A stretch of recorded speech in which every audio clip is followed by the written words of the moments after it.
The month of December, I bought a lot of books.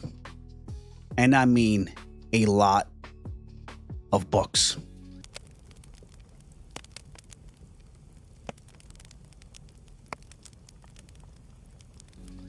All right, everyone, welcome back to the channel. My name is Mark, and I hope everyone had a great weekend and is having a great start to the week. It is Monday. It is back to being at a regular schedule with work. All of December, for me at least, is always, the hours are always screwed up with the holidays, people taking off, my work closing up early, half days, and, whatever. But it is back to normal, and now we can focus on 2026.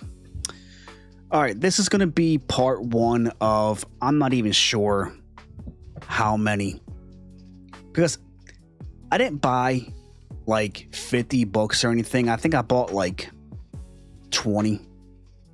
But I don't want to do everything in one sitting, because I want to show the books off, talk about them, and then, do it that way. I don't want to just say, here, book one, title, everything, author, book two, book three. No, I want to just, go slow with it, talk about it, and show the books off to you.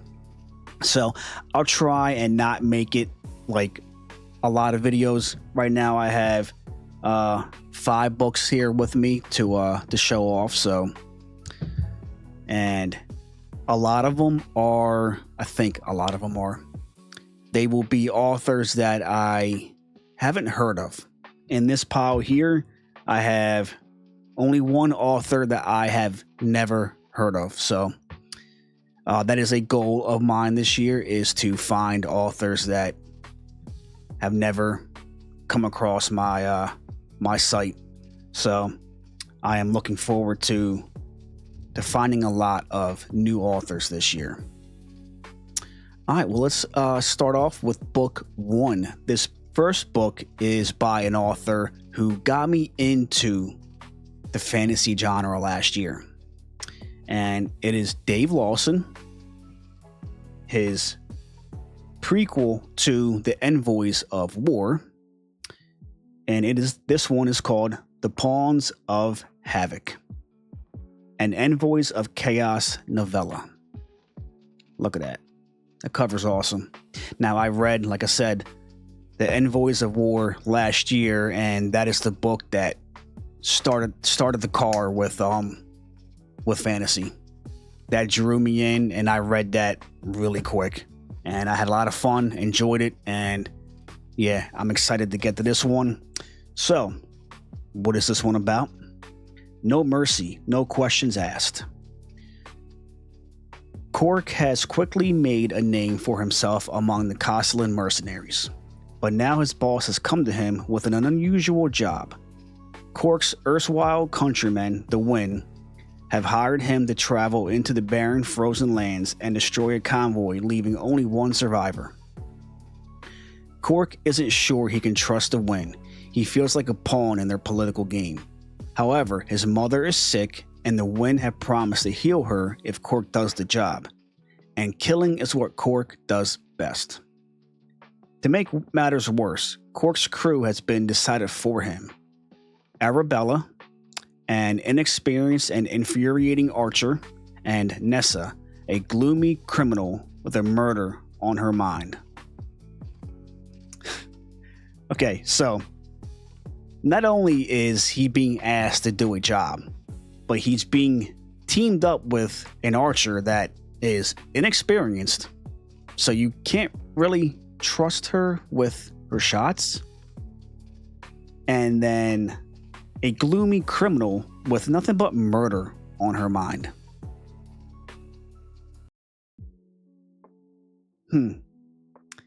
What could go wrong with that? Cork will have to figure out how to complete the job and avoid Wind treachery and manage conflicts with Arabella and Nessa along the way. It's going to be chaos. That it will. 2 people that you can't really trust, and 2 people that you have to try and maintain can be a little too much when you're on a mission. But I cannot wait to get to this one.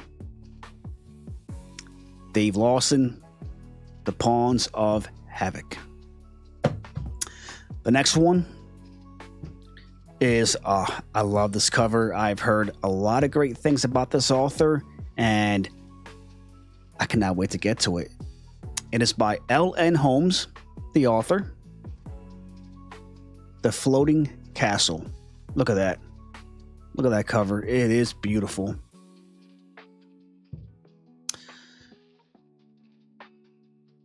I loved every page. Leah Hendrick, author of Runoff, Poetry of Changing Places.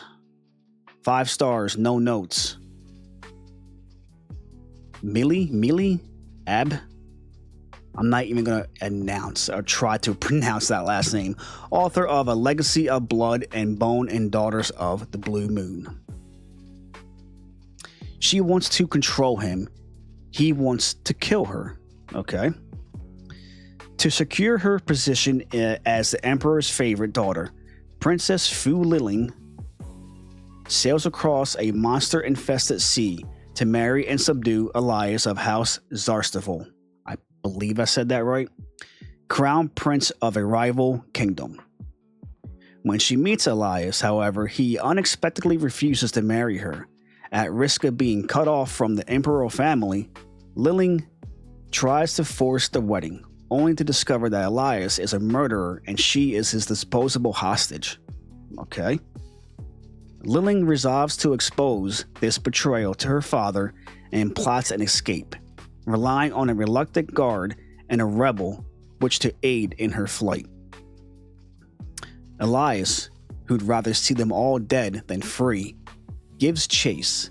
The ensuing battle may cause the floating castle to literally fall, and Liling must decide: surrender and die to keep the peace, or dishonor her father in exchange for her own life and liberty.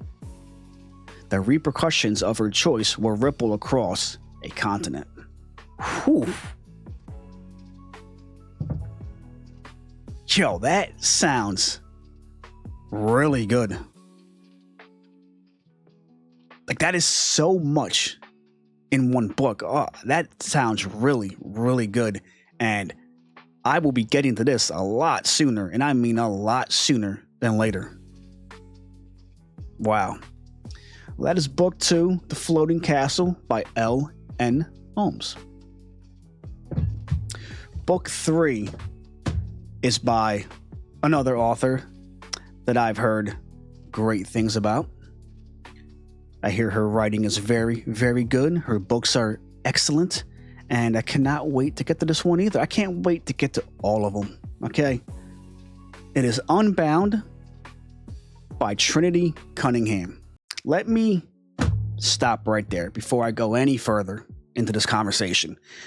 Trinity Cunningham. That is such a badass name.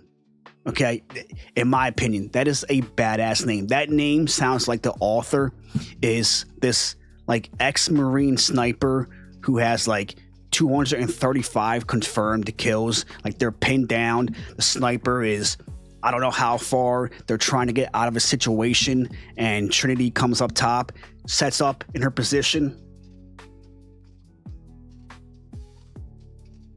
Target in sight. Wind speed 10 degrees north.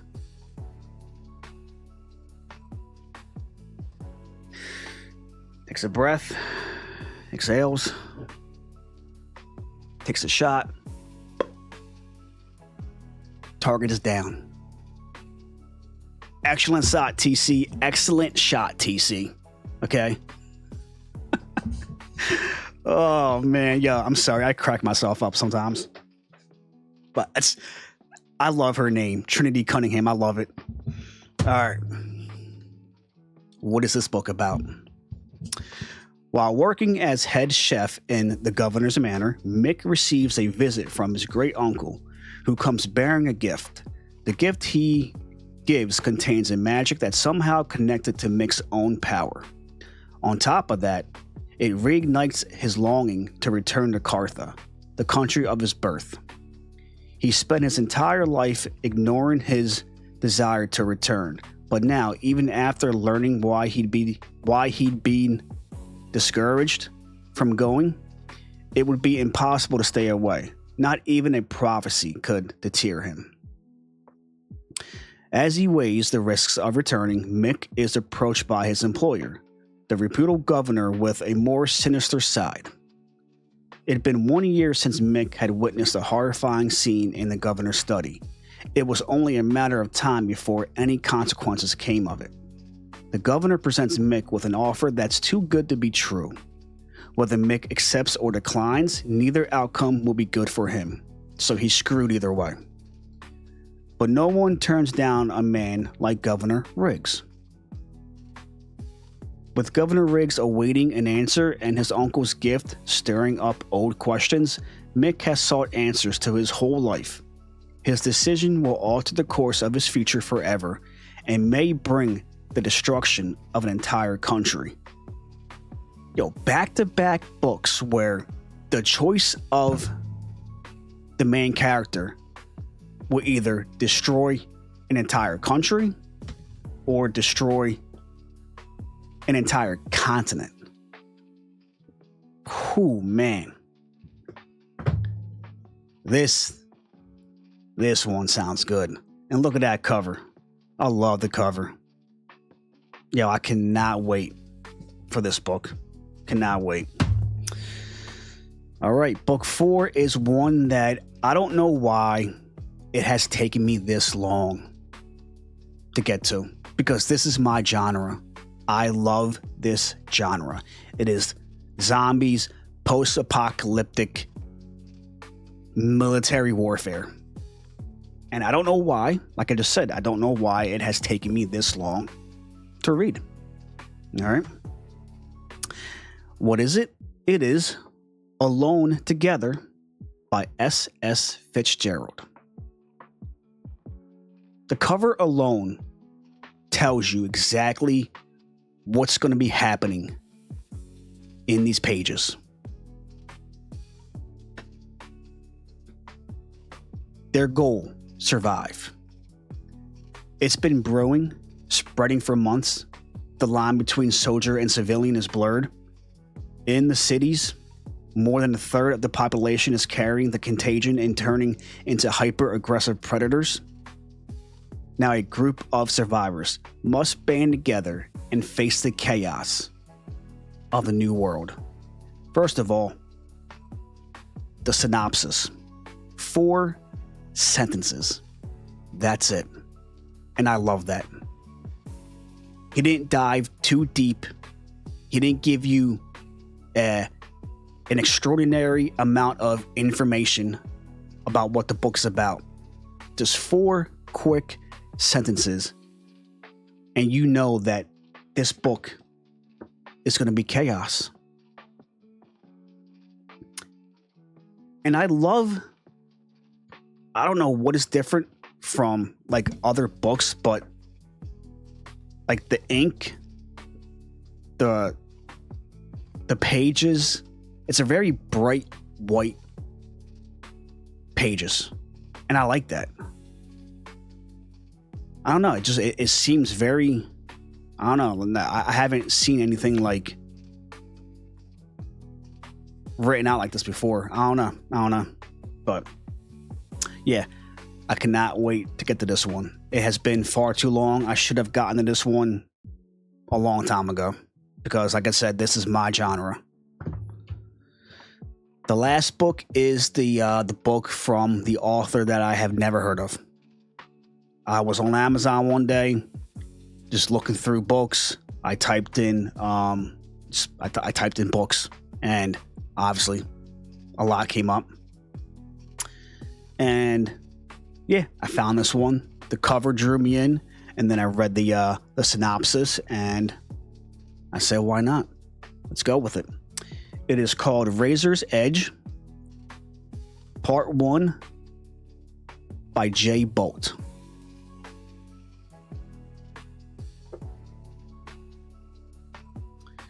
Have you ever played hide and seek with a monster? Even though we are living in an uninterrupted night, I knew if I searched hard enough, the secrets would eventually find their way to the light. We're just a small town of 2,000 people, hidden from the rest of the world. I thought we were the secret, until the truth started to show its chilling face. And the truth is, these monsters are real. And some of them even wear familiar faces. I'm not looking for the 7 missing girls in the secluded town of White Falls. I'm looking for who or what took them. The disappearances were only the beginning. That sounds good. That sounds really good. And again with this, there's something different about the writing, the ink on the paper. And there's another bright, like the white is very bright and clean. Like, I don't know, it's different. But yeah, that is it. The first 5 books to show off in the book haul. Let's go over it one more time. We have The Pawns of Havoc by Dave Lawson. Let's go in order with how I showed them, all right? The Floating Castle by L.N. Holmes.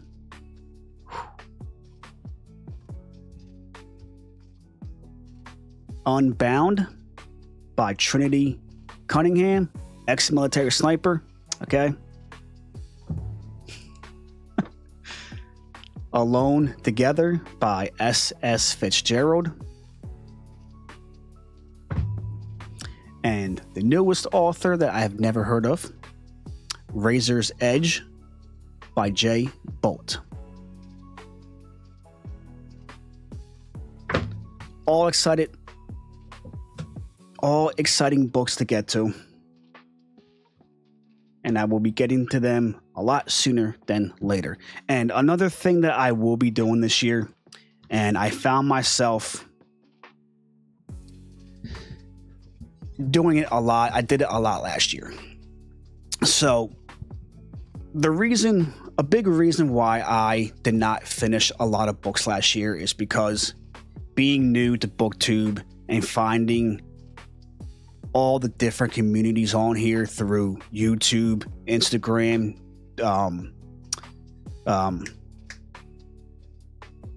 TikTok. Oh my God. Okay. Couldn't remember the name of that app. Don't you hate when that happens, when you know the name of something, but you can't, yeah, whatever. And I found myself spending hours on social media and, watching everybody's channel, being a part of everyone's community, which I love doing. Trust me, I love doing, and believe me, I will continue to do that this year. But spending 2 to 3 hours a night doing that, I could have spent those hours reading and getting more books done. So I'm going to make it to where I will pick a day where, like a day or two maybe, where I will not say not read, but, get online, catch up on everybody, what everybody's doing, and hang out with everybody. But I want to focus more on reading a lot more this year. Okay, I have a goal set on Goodreads. It's 100 books. I don't know if I'll get to it. It's just a number that I picked. If I get to it, awesome. If I don't, whatever. But I'm going to try and, like I said, just read a lot more this year. Because the more I read, the more I can talk and provide you all with a lot of content. All right? Because that is what we do on here. All right? Well, that is it for today's video. Thank you so much for watching. I hope you guys have a great rest of the week. And yeah, it's going to be warm this week. At least where I'm at. 40s, 50s this week. So that's good. But all right, stay strong, stay positive, stay focused. And I will see you all next time.